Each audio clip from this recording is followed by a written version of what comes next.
News പ്രസിലേക്ക് സ്വാഗതം. കോട്ടയത്ത് നടന്ന ഇരട്ട കൊലപാതകവുമായി ബന്ധപ്പെട്ട് ഇപ്പോഴും വാർത്തകൾ യാതൊരു തരത്തിലും തടസ്സമില്ലാതെ ഒരു ഫ്ലോ ആയി തന്നെ വന്നുകൊണ്ടിരിക്കുന്നു സോഷ്യൽ മീഡിയകളിൽ.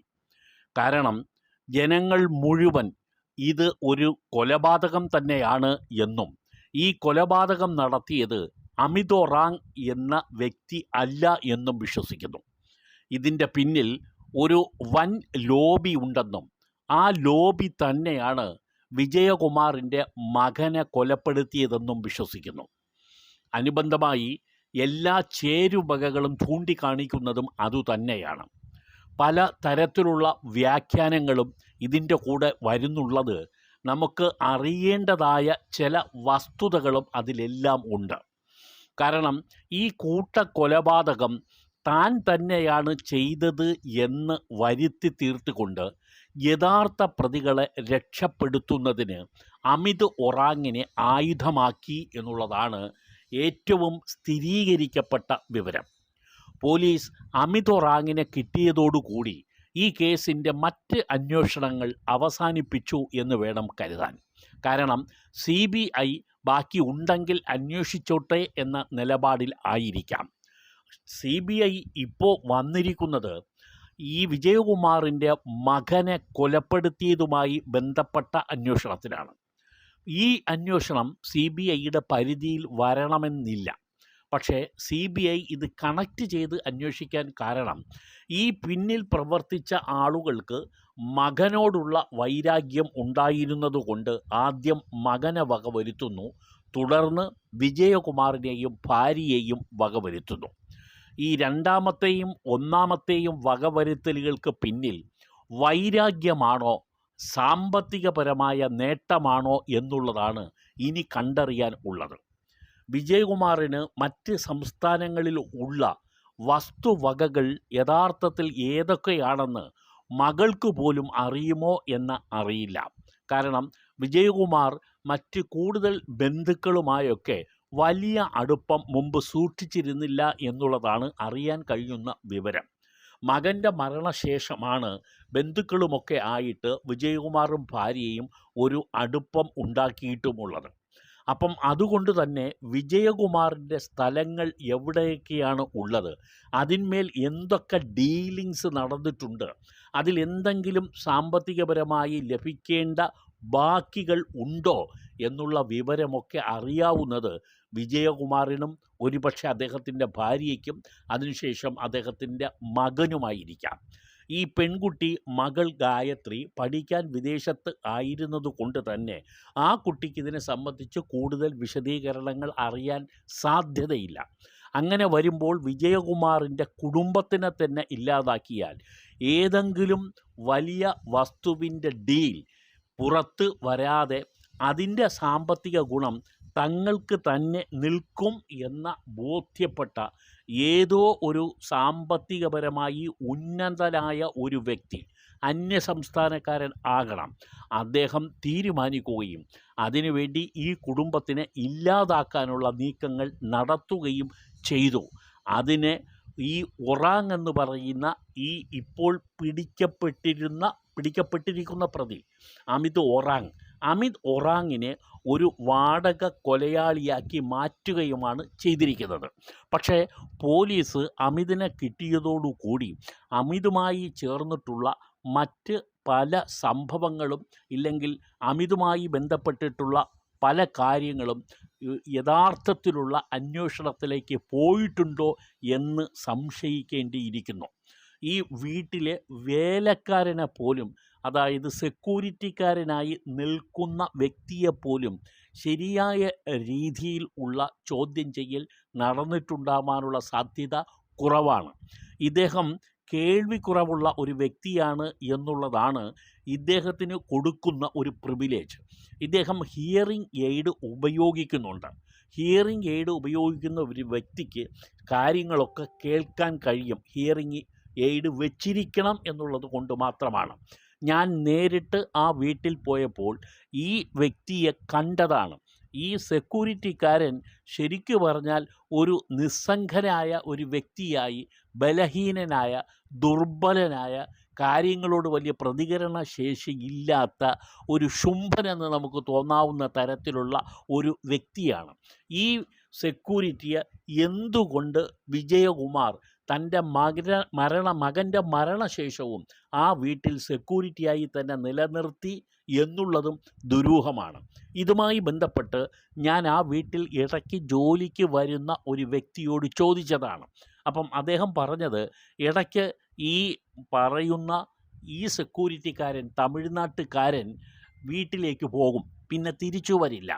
അങ്ങനെയൊക്കെ വരുന്നത് കൊണ്ടും ഇദ്ദേഹത്തിൻ്റെ പ്രായാധിക്യം കൊണ്ടും വിജയകുമാർ വേറെ സെക്യൂരിറ്റിയെ കൊണ്ടുവരണമെന്ന് പറഞ്ഞിരുന്നു എന്നും, അങ്ങനെ ഇദ്ദേഹം ചില സെക്യൂരിറ്റിയെ കൊണ്ടുവന്നു, പക്ഷേ അതൊന്നും വിജയകുമാറിന് തൃപ്തിയായില്ല. ഒടുവിൽ ഇയാളെ തന്നെ വിളിച്ചു വരുത്തി സെക്യൂരിറ്റിയുടെ ചുമതല ഏൽപ്പിച്ചു എന്നുമാണ് പറയുന്നത്. നിങ്ങൾ മനസ്സിലാക്കാനുള്ളത്, ആ വ്യക്തി ഇപ്പോൾ ഈ സെക്യൂരിറ്റിയായി നിൽക്കുന്ന തമിഴ്നാട്ടുകാരൻ 22 വർഷമായി അത്രയും വിജയകുമാറിൻ്റെ കൂടെ കൂടിയിട്ട് എന്ന് അയാൾ എന്നോട് പറഞ്ഞു. അപ്പോൾ ഇത്തരത്തിലുള്ള ഒരു ദീർഘബന്ധമുള്ളത് കൊണ്ടാകാം ഒരു പക്ഷേ ഇയാളെ ഒഴിവാക്കാതിരുന്നത് എന്ന് നമുക്ക് മനസ്സിലാക്കാം. പക്ഷേ എന്നെ അത്ഭുതപ്പെടുത്തിയ ഒരു കാര്യം, ഈ മരണ ചടങ്ങുകൾ നടക്കുമ്പോൾ ഈ വിജയകുമാറിനെ കുറിച്ചോർത്ത് ഒരു തുള്ളി കണ്ണീര് പോലും ഈ സെക്യൂരിറ്റിയിൽ നിന്നും വന്നില്ല എന്നുള്ളതാണ്. അദ്ദേഹത്തിൻ്റെ സങ്കടകരമായ ഒരു ഭാവവും ഈ ചടങ്ങിൻ്റെ സമയത്ത് കാണാൻ കഴിഞ്ഞില്ല. ഇയാൾ ഒരു അലസനായി അവിടെ പോർട്ടിക്കോവിലിട്ടിരുന്ന കസേരകളിൽ ഇരിക്കുന്നു, ഇടയ്ക്ക് എണീറ്റൊന്ന് നടക്കുന്നു. ഈ ശവസംസ്കാര ചടങ്ങ് മുറിക്കുള്ളിൽ നടക്കുമ്പോൾ ആൾക്കൂട്ടത്തിനിടയിലൂടെ പോയി ഒന്ന് എത്തി നോക്കുന്നു, പിന്നും തിരിച്ചു വരുന്നു. ഇതൊക്കെയാണ് കാണാൻ കഴിയുന്നത്. പക്ഷേ സ്വന്തം 22 വർഷമെന്ന് പറയുന്നു. അങ്ങനെയുള്ള കാലദൈർഘ്യത്തിനുള്ളിൽ ഈ വ്യക്തിയെ വീട്ടു ഉടമയുമായിട്ട് ഒരു സെക്യൂരിറ്റിക്കാരന് ഒരു ബന്ധം എങ്ങനെയായാലും ഉണ്ടാകും, വ്യക്തിപരമായ ബന്ധം. അപ്പോൾ അതുകൊണ്ട് തന്നെ ഒരു സങ്കടം ഇദ്ദേഹത്തിൻ്റെ മുഖത്ത് നിഴലിട്ടില്ല, കണ്ണിൽ നിന്നൊരു തുള്ളി കണ്ണീര് പോലും ഇയാൾക്ക് വന്നിട്ടില്ല. ഞാൻ ഇയാളോട് ചോദിച്ചതാണ്, ഈ പകൽ നിങ്ങൾ ഈ വാതിൽ തുറന്നു കിടന്നപ്പം എന്താണ് നോക്കാതിരുന്നത് എന്ന് ചോദിച്ചപ്പോൾ ഇയാൾ ഒന്നും കേൾക്കാത്ത, അറിയാത്ത ഭാവത്തിൽ കണ്ണ് ചിമ്മി വെട്ടി എൻ്റെ അടുക്കൽ ഇങ്ങനെ നോക്കിക്കൊണ്ടിരിക്കുകയാണ്. അയാളുടെ അടുക്കൽ ഇരുന്ന ആ വീട്ടിലെ വേലക്കാരി സ്ത്രീയും ഇയാളോട് ചോദിക്കുന്നുണ്ട്, നിങ്ങൾ എന്താണ് രാവിലെ അദ്ദേഹം ഉണരാത്തത് കണ്ടപ്പോൾ നിങ്ങൾ വാതിലിനടുക്കൽ പോയി നോക്കാത്തത് എന്ന് ചോദിച്ചപ്പോൾ അയാൾ ഒരുവിധം വിമ്മിഷ്ടപ്പെട്ട് പറയുന്നത്, ഈ സാറിന് പനിയാണ് എന്ന് കരുതിയാണ് ഞാൻ വാതിൽ കയറി നോക്കാത്തത് എന്നാണ്. ഈ സെക്യൂരിറ്റിക്കാരന് വിജയകുമാറിൻ്റെ ഭാര്യ എന്നും രാവിലെ 7:30 മണിയോടുകൂടി ചായ ഉണ്ടാക്കി പുറത്ത് വെച്ചിരിക്കുമത്രേ. ഈ സെക്യൂരിറ്റിക്കാരൻ ആ വീടിൻ്റെ പിറകു വശത്തെ ഔട്ട് ഹൗസിലാണ് താമസിക്കുന്നത്. ഇയാൾ വന്ന് ചായ കുടിക്കും. ഈ കൊലപാതകം നടന്ന ദിവസം ഈ മനുഷ്യൻ ചായ കിട്ടിയില്ല, പക്ഷേ പിറകുവശത്തെ വാതിൽ അടഞ്ഞു കിടക്കുകയും ചെയ്തു. എന്നിട്ട് ഇദ്ദേഹം എന്താണെന്ന് അന്വേഷിച്ചില്ല. പിന്നീട് ഇയാൾ ഫ്രണ്ടിൽ വന്നപ്പോഴും വാതിൽ തുറന്നു കിടക്കുന്നു, പകുതി വാതിൽ തുറന്നു കിടക്കുകയാണ്. കൊലപാതകം നടന്ന ശേഷം കൊലപാതകി ആ വാതിൽ അടയ്ക്കാതെയാണ് പോയത്, കുറച്ച് തുറന്നു കിടപ്പുണ്ട്. അങ്ങനെയാണെങ്കിൽ ഈ സെക്യൂരിറ്റിക്കാരൻ എന്താണ് എന്ന് പറഞ്ഞ് അകത്ത് കയറി നോക്കിയില്ലെങ്കിലും കോളിംഗ് ബെൽ അടിക്കാമായിരുന്നു. അതും ഈ സെക്യൂരിറ്റിക്കാരൻ ചെയ്തില്ല. അയാൾ പറയുന്നത് പനിയായിരിക്കും സാറിന് എന്ന് കരുതിയതാണ്. എന്നും രാവിലെ വിജയകുമാർ കോമ്പൗണ്ടിനകത്ത് നടക്കാറുണ്ട്. അപ്പോൾ അത് ഈ സെക്യൂരിറ്റിക്ക് അറിയാം. ആ ദിവസം നടന്നില്ല. അപ്പോഴെങ്കിലും സെക്യൂരിറ്റിക്കാരൻ എന്തോ ഒരു പ്രശ്നം ഉണ്ട് എന്ന് തോന്നി അകത്തേക്ക് കയറി നോക്കുകയോ കോളിംഗ് ബെൽ അടിക്കുകയോ ഒന്നും ഇയാൾ ചെയ്തില്ല. വേലക്കാരി വന്നതിന് ശേഷമാണ് പിൻവശത്തേക്ക് അവർ പോകുന്നതും പിൻവശത്തെ വാതിൽ പതിവായി തുറന്നു കിടക്കും. അതുവഴി അവർ അടുക്കളയിലേക്ക് കയറും. അന്ന് പിൻവശത്തെ വാതിൽ അടഞ്ഞു കിടന്നത് കൊണ്ട് അവരാണ് മുൻവശത്തേക്ക് വന്നപ്പോൾ വാതിൽ തുറന്നു കിടക്കുന്നത് കണ്ടത്. അവർക്ക് ഒരു സംശയം തോന്നിയിട്ടാകണം അവർ അടുത്ത വീട്ടുകാരെ വിളിച്ച് തുടർന്ന് വീട്ടിനുള്ളിലേക്ക് പ്രവേശിക്കുന്നതും ഈ കാഴ്ചകളൊക്കെ കാണുന്നത്. പക്ഷേ ആ വീട്ടുജോലിക്കാരി ചെയ്ത പ്രവൃത്തി ഈ സെക്യൂരിറ്റിക്കാരന് ചെയ്യാമായിരുന്നു. അയാൾ ചെയ്തില്ല.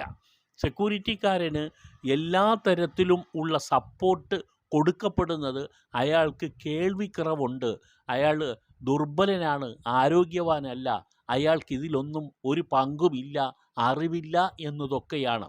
അങ്ങനെ അറിവില്ലാത്ത ഒരു വ്യക്തിയാണ് എന്ന് നമുക്ക് കരുതാം എങ്കിൽ മരിച്ചാൽ അറ്റ്ലീസ്റ്റ് അഭിനയിക്കാൻ വേണ്ടിയെങ്കിലും ഒന്ന് കരയാൻ ഈ സെക്യൂരിറ്റിക്കാരന് കഴിഞ്ഞിട്ടില്ല. ഒരു പക്ഷേ അത് എല്ലാവർക്കും അങ്ങനെ കഴിഞ്ഞു എന്ന് വരില്ല എന്ന് നമുക്ക് പറഞ്ഞു വെക്കാം. പക്ഷേ അങ്ങനെയാണോ? ഇവിടെ സെക്യൂരിറ്റിക്കാരൻ പ്രതിയാണ് എന്ന് പറയുകയല്ല, പക്ഷേ സെക്യൂരിറ്റിക്കാരന് എന്തൊക്കെയോ അറിയാം. ആ വീട്ടിൽ ആരെങ്കിലും ആ ദിവസം ഏതെങ്കിലും സമയത്ത് വന്നിട്ടുണ്ടോ എന്നുള്ളത് സെക്യൂരിറ്റിക്കാരന് അറിയാവുന്ന കാര്യമേ ഉള്ളൂ. ഇനി സെക്യൂരിറ്റിക്കാരൻ തന്നെയാണ് ഈ അമിത് ഒറാങ്ങോ അല്ലെങ്കിൽ മറ്റേതെങ്കിലും കൊലപാതകികൾ അവിടെ വന്നിട്ടുണ്ടെങ്കിൽ അവർക്ക് വേണ്ടി മെയിൻ ഗേറ്റ് തുറന്നു കൊടുത്തിട്ടുണ്ടോ, ഇല്ലെങ്കിൽ പിൻവശത്തെ മതിൽ ചാടിക്കടക്കുന്നതിന് സഹായം ചെയ്തു കൊടുത്തിട്ടുണ്ടോ? ഇവിടെ ഞാൻ മുമ്പൊരു എപ്പിസോഡിൽ കാണിച്ചിരുന്നു. ആ വീട്ടിൽ ഈ ഔട്ട് ഹൗസ്, അതായത് സെക്യൂരിറ്റിക്കാരൻ താമസിക്കുന്ന ഔട്ട് ഹൗസിൽ തന്നെ ഒരു വലിയ കോണി ചാരി വച്ചിട്ടുണ്ട്. ആ കോണി ഒരാളിനെടുത്ത് പിൻവശത്തെ മതിലിൽ ചാരി വെച്ച് കൊടുക്കാം. അതുവഴി ഒരാളിന് കയറാനും ഇറങ്ങാനും എളുപ്പമാണ്. ഇതെല്ലാം ആരെങ്കിലും ചെയ്തിട്ടുണ്ടോ? അതിൽ ഈ സെക്യൂരിറ്റിക്കാരൻ എന്തെങ്കിലും പങ്കുണ്ടോ? സെക്യൂരിറ്റിക്കാരനാണെന്ന് നമ്മൾ തീർത്ത് പറയുകയല്ല, പക്ഷേ കാര്യങ്ങളെല്ലാം കൂടെ ചേർത്ത് വെച്ച് വായിക്കുമ്പോൾ നടന്നത് അവിടെ ഒരു കൊലപാതക നാടകമായിരുന്നു. റിഹേഴ്സലെല്ലാം മുൻകൂറായി എടുത്തതിന് ശേഷം നടന്ന ഒരു കൊലപാതകമാണ് അവിടെ സംഭവിച്ചത്. അമിത് ഒറാങ് വാടക കൊലയാളിയാണ് എന്ന് മാത്രമല്ല, അമിത് ഒറാങ് ഈ കൊല നടത്തിയിട്ടുള്ള വ്യക്തിയുമാവാൻ സാധ്യത കുറവാണ്. അമിത് ഒറാങ്ങിനെ മുൻനിർത്തി ആരോ ആ വീട്ടിനുള്ളിൽ പ്രവേശിച്ചിരിക്കാനും ഈ കൊലപാതകങ്ങളെല്ലാം നടത്തിയതിന് ശേഷം അമിത് ഒറാങ്ങിനെ പഠിപ്പിച്ചു വച്ചതുപോലെ താനാണ് നടത്തിയത് എന്ന് വരുത്തി തീർക്കുക എന്നുള്ളതാണ്. അതായത് കുറ്റം ഏറ്റെടുക്കുക എന്നുള്ളതാണ് അമിത് ചെയ്യേണ്ടിയിരുന്നത്. രാത്രി അമിത് ഇവിടേക്ക് വന്നതായി തെളിവുണ്ടാക്കുന്നു. അമിത് റെയിൽവേ സ്റ്റേഷനിലെ വെയിറ്റിംഗ് റൂമിൽ ഇരുന്നതായിട്ട് ടിക്കറ്റ് എടുക്കുന്നു. ആ ടിക്കറ്റ് ഈ സംഭവ സ്ഥലത്ത് ഉപേക്ഷിച്ചിടുന്നു. ഇതെല്ലാം അമിത് ആ ശരിക്കും CCTV ദൃശ്യങ്ങൾ ഉള്ള സ്ഥലത്തു കൂടി നടന്ന് വീട്ടിലേക്ക് പ്രവേശിക്കുന്നു. CCTV ഉള്ള ഭാഗത്തു കൂടി തന്നെയാണ് ഈ അമിത് ചെയ്യുന്നത്. ഇതിനേക്കാൾ ക്രൂഷ്യലായിട്ടുള്ളൊരു പോയിൻ്റ് ആദ്യം മുതലേ ഞങ്ങൾ പോയിൻ്റ് ചെയ്യുന്നുണ്ട്.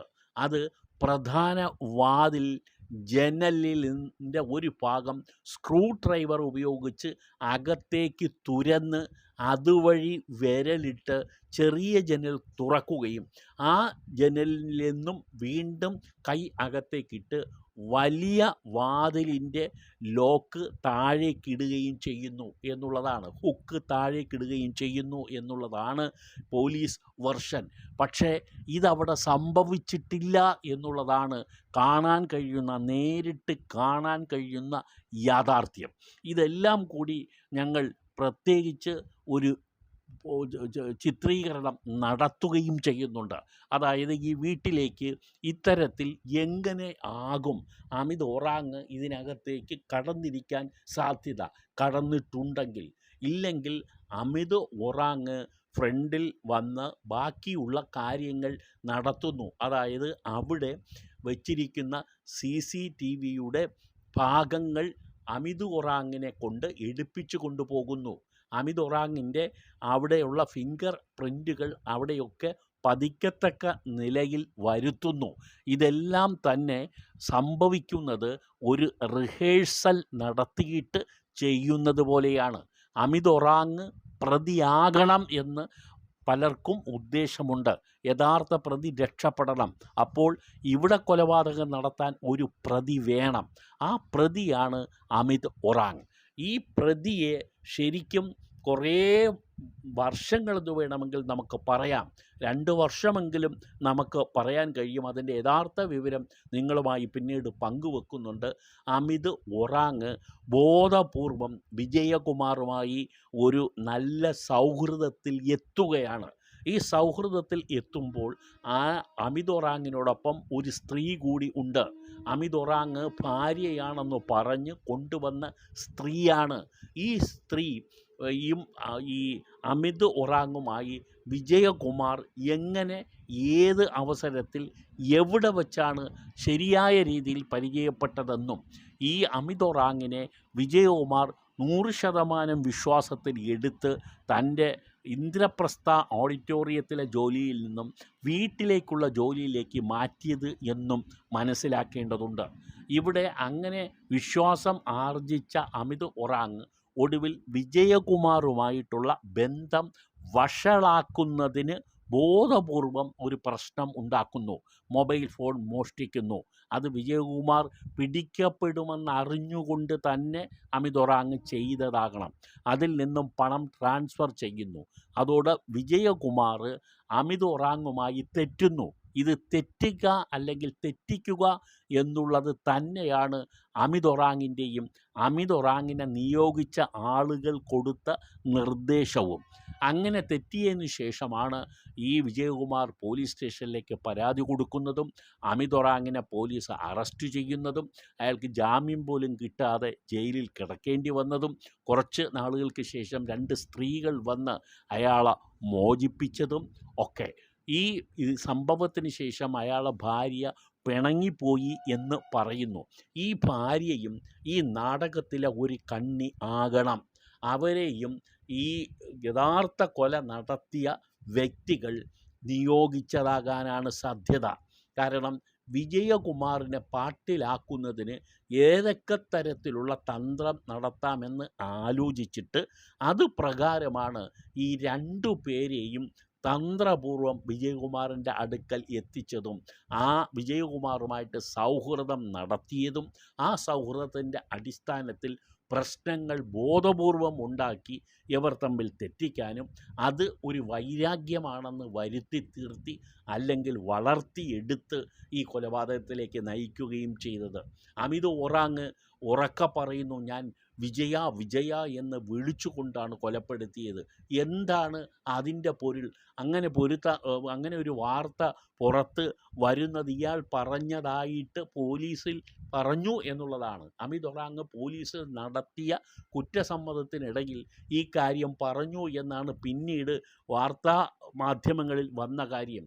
ഒരു കൊലപാതകി ഒരാളിനെ കൊല്ലുമ്പോൾ വിജയ വിജയ എന്ന് വിളിച്ചുകൊണ്ട് കൊല്ലുന്നു. ഉറങ്ങിക്കിടന്ന ഒരു മനുഷ്യനെയാണ് കൊലപ്പെടുത്തുന്നത്.